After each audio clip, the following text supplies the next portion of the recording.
Sa kutanga kwemhirizonga mbomo yatouyamo kutanga zvemigano munobvisira mungativambira zvimwe kwatipara vakatemana pakafa vazhinji vasere nokukuvara. Mhirizonga kweteni pachangu handidi kuiona. Ndakaiona munhandare pakafa vanasekuru asi kufira bhora here richidzi harina amwe vachitira amwe. Ngatifungisise varume mhirizonga yakauma. Mhirizonga kwedu ngatitoda mufarume nyika yedu naShefu Mudeshe Abel Manga muchimuziva here. Ndandaka kuchengeterai nhatu asi nokuda kwenguva yangu kana vanditendera ndichaita yepiri.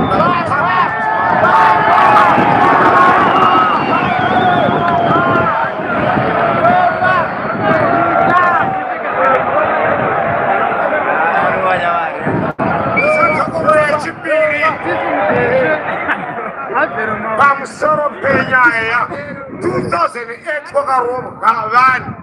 Ina handina kwandakarerekera. Ndinoda kuti ndikuudze vanhu 35 vakaafektwa nenyaya dzezvematongerwo enyika.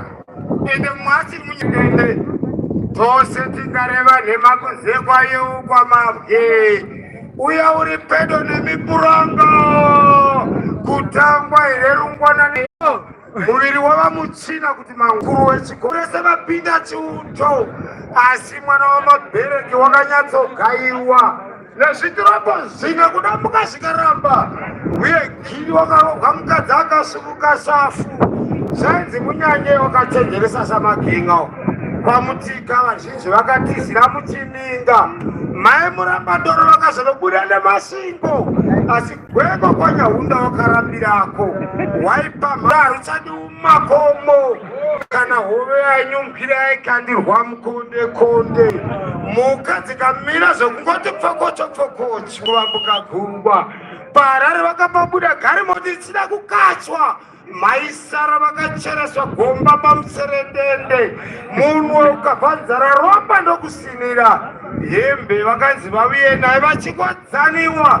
dzimiri ndivo vakanovatira kumukadzi chenama netsoka tinototenda zvedu kanzu rachidanika wakaponesa vana vaviga murakani pamusoro penyaya yakati dzivaidzai hatisisu takarutanga asi vakaenda kare mbuya nehanda munazvita musoro wakakandirwa kure vana chaminuka dzaiva mhari asina nhasi zvinotidzimba mwoyo sabovoro wakacheturwa mbiri rukunga rukasvika kure munyengeri wakapudzirwa dzimba uku vakasevesa tsakamba wakapedza mwedzi chitoembavhu mhare wazviziva kuti tikabatwa tichavedzingwa naShefu Mudeshe Abel Manga muchimuziva here.